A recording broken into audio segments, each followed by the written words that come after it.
Ano po ba ang ma-avail ninyo na itsura ng socialized townhouse na sinasabi po natin? Kung papansinin po ninyo ang socialized townhouse, pag sinabi po natin townhouse, magkakatabi po yan. Ang tatlo lang naman po ang determining factor po natin dyan. No? Meron po tayong tinatawag na mga corner units, so in between two roads. Malaki po ang lote niya dito po sa side, no? And then inner unit na po yung mga paligid po niyan. Tapos may mga cases po kasi na nasa in-between, meron pong space, hindi na nagtayo na isang bahay, yun po yung tinatawag natin na end unit. Pero titignan po natin yung actual po na itsura ng atin pong socialized townhouse. So kung papansinin po natin, may clearance po tayo dito na 1.5 meters, no? Kung saan pwede nyo pong lagyan yan ng gate, lagyan nyo po yan ng terrace, no? Na pwede nyo pong gawin yan. At dito po sa ating itsura ng loob ng bahay po natin, basic turnover po natin ay bird type unit. Kung papansinin nyo po, ito pong ating sukat ng floor area ay nasa 16.8 sa baba, no? 3.5 meters po itong kanyang lapad, no? And yung haba niya nasa 5 plus po na meters. Yung ating pong hagdanan ay bakal, and may mga abang na pong kuryente dito. So bird type tayo, naka-plain ano naman na po ito, smooth finish ng cement, no? Skim coating na lang po yung gagawin nyo po dito at pagpipintura, no? And then yung ating pong CR ay yung basic lamang po, hindi po naka-tiles yung ating CR. Pwede nyo po ipa-renovate yan kung gusto nyo po ng mas malaking comfort room, no? And then of course, syempre yung likod po natin, no? May space po tayo dito sa likod ng ating pong unit, no? Pansinin nyo po sa socialized townhouse, malaki po yung space natin sa likod, no? Usually dito po nasa 2.7 meters yung hati niya.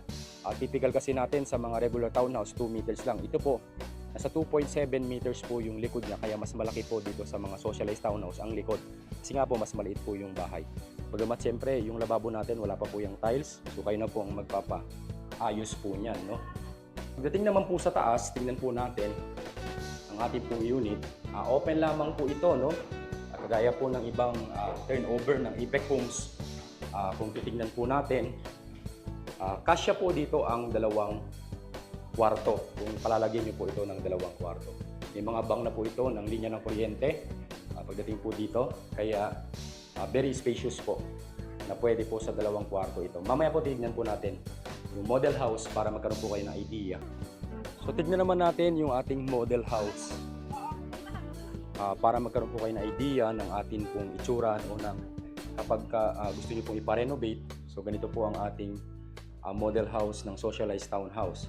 Bagamat mas maliit yung space po talaga ng socialized townhouse, syempre ang consideration po natin dito talaga yung monthly budget, yung hindi talaga mahihirapan sa pagbabayad. So kagaya po nung nakita natin kanina, kapag po inayos naman na po natin, talaga naman pong mapapaganda natin kahit po yung maliit po na espasyo.